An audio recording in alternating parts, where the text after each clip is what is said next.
Roger that, rolling in. See if you can get eyes on it. Okay, red light. That should be the red light. Have you got anything? Where the hell are you at now? I'm right behind you, base. Now, roger that.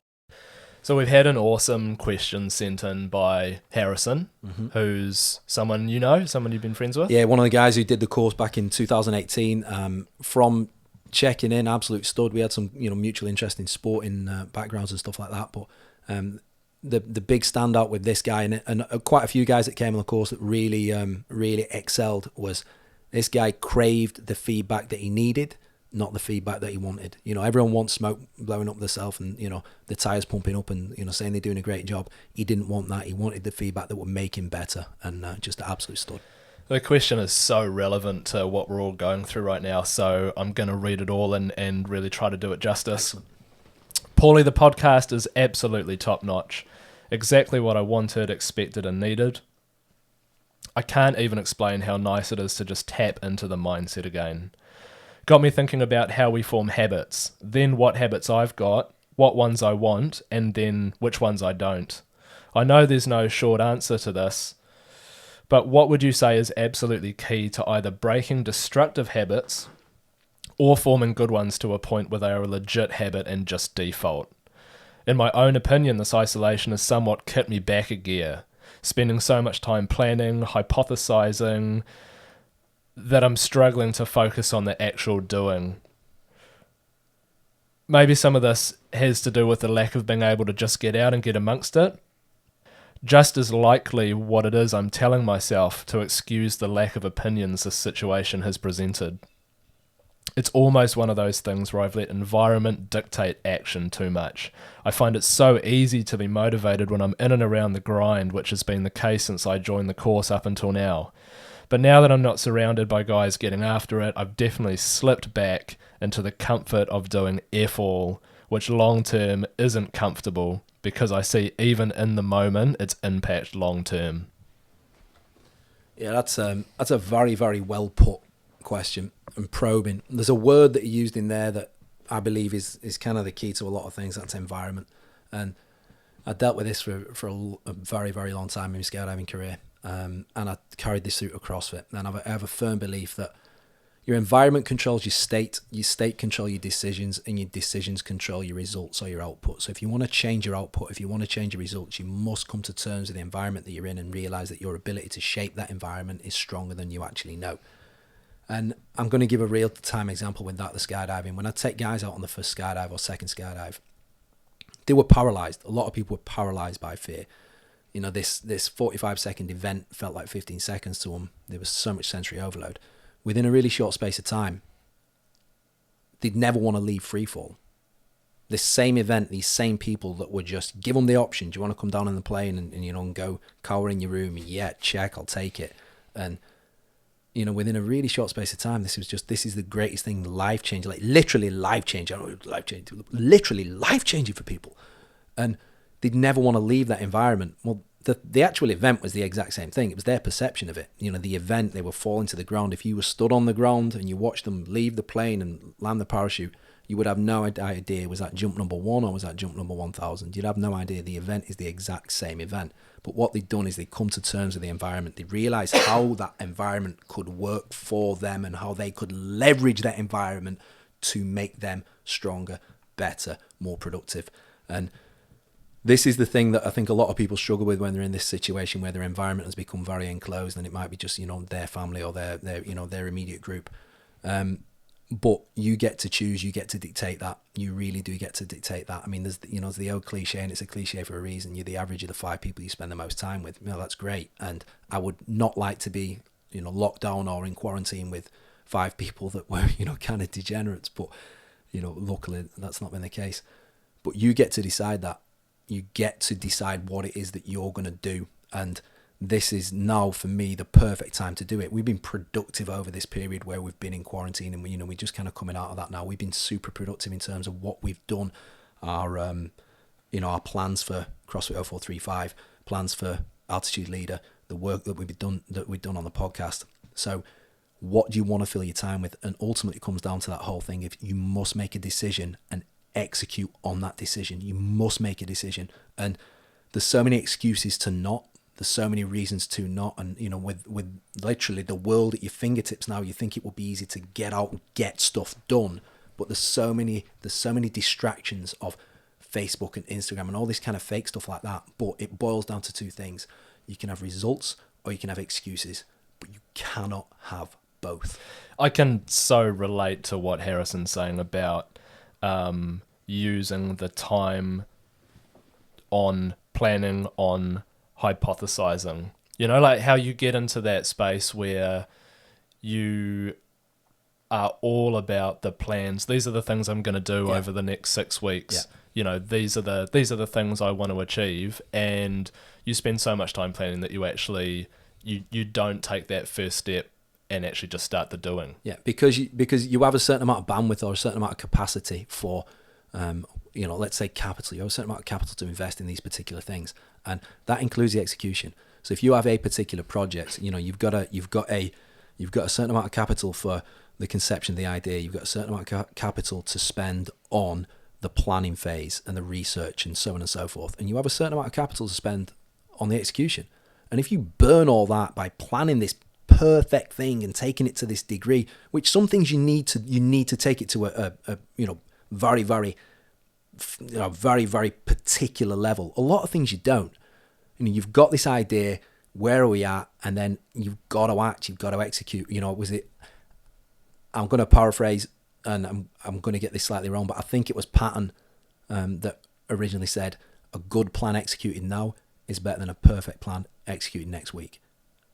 You've got to have that ability to execute. Don't use your bandwidth.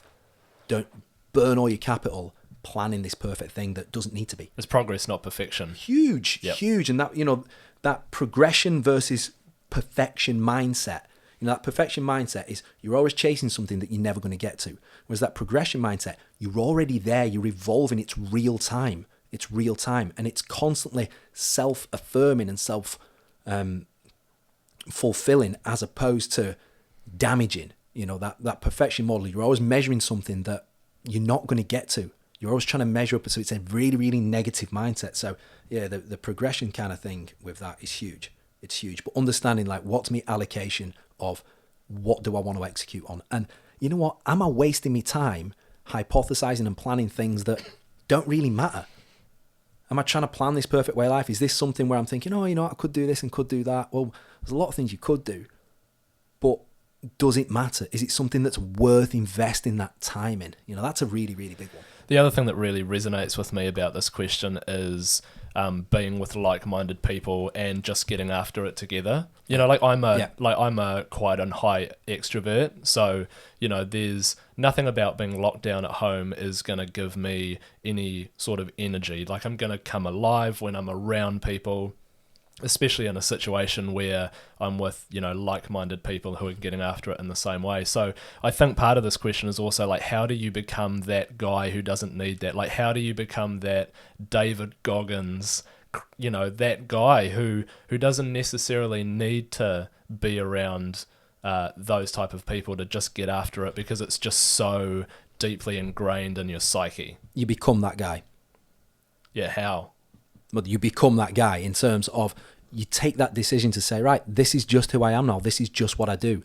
You don't wait, because what you're doing effectively is you're waiting for that kick or that inspiration or that drive. You're allowing someone else to make that decision for you, you know, by saying, oh, well, if I'm not around these people, well, you're relinquishing your power. You are relinquishing your power. You're spending your time worrying about something or spending time on something that you have no control over. If those people aren't there, well, you suddenly can't make decisions anymore. I can't do it because I'm not around those people. Completely. So don't waste your time with that, but ultimately decide and say, you know what, if I'm not in this mindset, if I'm not the person who's making these decisions, if I'm not the person who's putting plans into action, these people suffer. If these people matter to me, you know, if these people in my sort of close unit that I feel inspired by, if they matter, it's my job to kick them into gear because they'll be thinking the same thing. No one's going to do it for you. So you have to make that decision. How do you become that person? You become that person. You take it by the balls and you actually say, this is now what I do, and remove the excuses. Results or excuses. You cannot have both. You've got to choose one. Choose the results. What is it that I do? now. And this is the type of person that I am. You know, that's what you're saying. This is the type of person that I am now. And that doesn't mean you can't ask other people for help or other people for drive. It doesn't mean you're not going to have down days, but it means that you are in control of what you can control. But what if that's if that's the story you want to write for yourself, but you just feel that for whatever reason you can't be that guy? Like, it's a mindset thing. It is a mindset thing. Start with something simple. Start with something where you can be that guy. You can be that guy with everything. But again, it goes back to them things, you know, where I say it quite a lot is, well, if you decide that you're not going to be that person, don't bitch about it. If you decide you're not, then just close the book on it. But if you want to be, you have to make that decision. So start with something simple where you know, right, this is what I'm good at. This is what I can affect other people with, and do that. And you'll find that traction, you know, that wheel in motion stays in motion, is that traction is huge, because it will impact other things. And you don't spread yourself thin. Well, I've got to do this because it's going to help them, and all these, 10, 20 different things. No, you'll find that one or two things that you do, that driving force that you do, never whine, never complain. Never make excuses. Never make excuses. And if you have that, you don't want to use one of them, it's the mantra. But if you have those things as, this is now how I live, I'm not going to whine about anything. I'm not going to complain about anything. And I'm not going to make excuses. If something needs doing, I'm going to do it. But if I'm not going to do it, then I'm going to admit it like that. I'm not going to say, I can't do this. I'm going to say, you know what? I choose to not do this. I'm choosing to not do this. I won't do this. Like, be honest with that. That's a massive mindset shift. Do you think the daily routine comes into it? Yeah. And what also with that routine is you need to build into that routine areas of failure. You need to build in there's got to be a bit of latitude in that routine. It can't be, my morning routine is consisting of up at a certain time, ice bath, so on and so forth. I can miss certain things and the wheels won't fall off. Like, you can't have it where, well, if I miss this one particular thing, if I miss my morning workout, look, are you better in the morning if you don't work out? No, you're not. You are better in the morning if you work out. But if you miss that workout, you've still got to be able to operate. There's got to be these things that are built in. So you can't plan that routine that there's going to be all these different things that I must do. No, absolutely not. But that routine starts with mindset. And you know what? It starts with, when the alarm goes off in the morning, get your feet on the ground. Get your feet on the ground. Like, don't press snooze. Don't hang around. Don't procrastinate. Make and win the first decision of the morning, which is get your ass out of bed and start making things happen. That's the mindset you've got to be in. You've got to be in that mindset where you have to start making things happen. Do you know what I really love is the Dilo, Wilo, Milo, which is day in the life of, week in the life of, month in the life of. Yeah. That's something that I've used for quite a few years, and it's always worked really, really well.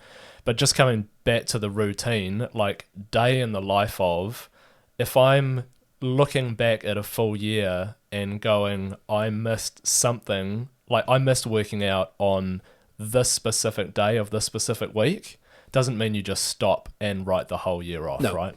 Absolutely not. And you know what, as well, it'd be really interesting if you could look back over that year and you could say, right, these were my opportunities to, we're just going to keep using workout. These were my opportunities to work out.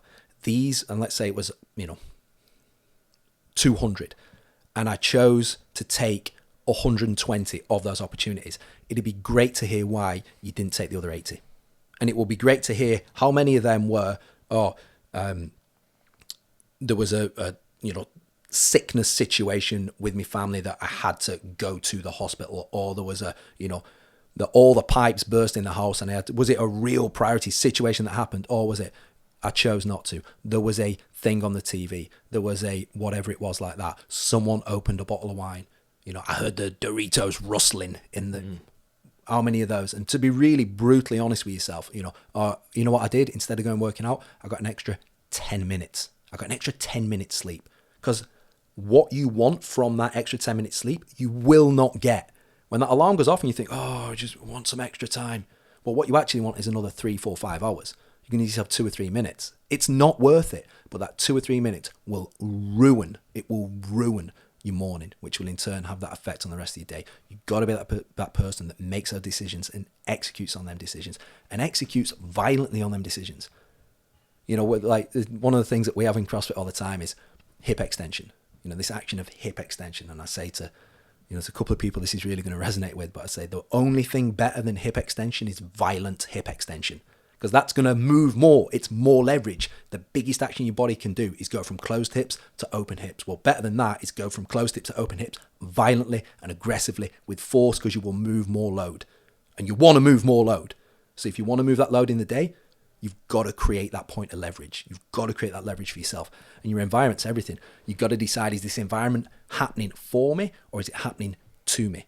And there's also got to be an element of hindsight, right? But not beating yourself up to the point where you just write off your future. So let's say you have, let's use lockdown as an example. You've had 4 or 5 weeks. You've done all this planning at the start going, I'm going to be X, I'm going to do X, and then 5 weeks has passed and you haven't done anything. You don't need to beat yourself up about it for the next 2 weeks. It's really easy for that to be your story. No, yeah. It's really easy to make that, to wallow in this, in the pools of pity, to wallow in this, in which we want to do. We want to do that. We want, woe is me. We want people to feel sorry for us. We want these excuses. We want all these. It's really easy to now make that the story that this is what I do. This is why these diets end up being cyclical, to shift gears. This is why someone will start a diet, and I'm going to use that in, if you're listening to this, not watching it, in air quotes, a diet, the next miracle thing, whatever it is, and they will do it for really, really fastidiously for a short period of time. Pick your number, let's say 6 days. After those 6 days, they'll go absolutely catastrophic meltdown, eating everything, drinking everything, blaming the diet, because they know in a period of time, maybe another month, they're going to start it again, and it becomes cyclical. And this is why you find then someone over the past 10 years has spent 30 or 40 diets that are basically the same thing. I'm going to completely restrict myself to a point that's completely stupid, and then I'm just going to overindulge on everything I possibly can, blame the diet, blame the relationship, blame everything, and it becomes cyclical. But they know they start in another one. They know they've got to get out, and that's why for 10 years, I lost 5 kilos, I put 4 back on, I lost 4 kilos, I put 6 back on, and it's this where they're never actually achieving. But there's comfort in knowing your future. There's comfort in knowing your future because people get scared of the unknown.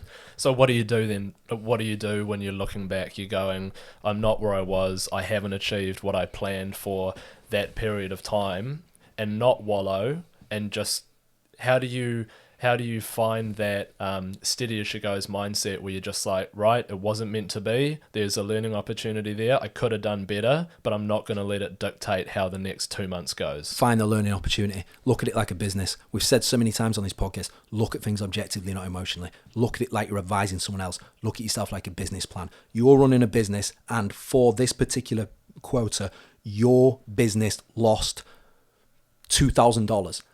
What you wouldn't do is say, well, this is just what we do. So in 10 years' time, we're going to have lost $100,000. You're not going to look at it like that. You're going to say, why did this happen? What were we doing? Where are we burning our resources? Look at yourself like that. Like, what has happened? What does it mean? What are you going to do? And you've got to look at it simple, objective like that. Get out of the emotional pity pool. It doesn't work. That habit forming, breaking bad habits and starting good habits, you just need to decide on when that's going to happen. It's not a complicated thing. It's not a complicated thing. But I think the danger that people have in that is they overcomplicate what those habits need to be. People are looking for this big path of enlightenment of what it needs to be. It's like, no, you know what you start with? You start with getting up early and getting up on time and doing something. Now that something could be like what you do is you come to the box at 4:30 a.m. every a.m. in the week, Monday to Friday, and you crush it for 60 minutes on personal development at the box. It could be that, but it could be I'm going to get up 10 minutes earlier and I'm just going to move. I'm going to do some shoulder circles. I'm going to do some squats. I'm going to do some stretching. I'm going to drink a quart of water. It could be anything like that, but you have to take control. You have to dictate the flow, the path, the journey, not just be holding on, white knuckle, where's this going to take me? You've got to dictate it. And that's that habit forming. So it doesn't matter what's happening around you as long as you leverage what's happening around you. Your environment is your most important thing. And if you can come to terms with the environment to say, you know what I've got now? I've got some solitude. I can put things into plan. So many guys have contacted me out the skydiving game over this period of lockdown to say, you know what? This thing's dead and buried. And I'm like, check. What should I do? You need to find something else to do. You need to find something else, because this now that you're holding on to, it's done. Like, you are out for a really, really big period of time. So find something else to do. Use the skills that made you so good at what you did in skydiving and transfer those skills, because that's just the vehicle. Like, what made you great at that, this doesn't define you. I figured that out. That's why it was so easy to walk away from skydiving. It didn't define me. I figured out that I was performing at a high level. That's what I wanted. Right, replace it with something else. Just change it for something else. But that thing doesn't define you. I never had to jump out of an aircraft. You know, I never had to, I've got to do 5 today or I feel, or nah. It was just like, right, cool. It is what it is. It doesn't define you. This situation does not define you. This is a very, very good opportunity to say, how many people, I just don't have the time. I don't have the time. Well, guess what? You've got the time. You've got the time. How many people are like, I only drink because I'm so stressed out, you know, going to work. Well, you're not at work now, so why are you still drinking? You've got to make that decision that says, what is it you're going to do, and execute on that decision. You might have a problem. If you're drinking at work, then you got an issue. But, you know, that's like great question there from Harry. But when it comes to forming good habits, you know, I'm gonna wrap this now with what's the easiest way to form good habits and break bad ones. Form good habits and break bad ones. Yeah, 100%. And just before we wrap, I just wanted to make a recommendation. David Goggins, Can't Hurt Me. Yeah. If you haven't, like, you know, Guys, animal. yeah, that guy, like, there's an example of being that guy going through adversity, and that guy just finds the grind is amazing. Everyone should read that. And, you know, you always got to think someone's experiencing something a lot tougher than you, and someone's come through things a lot tougher than you, and they've come out really, really well. And it's just that mindset shift that says, what is it that I want to get out of this situation? Because you can get something from any situation. You just have to decide and realize that you are in control of that. You've got to make it happen. Wrap.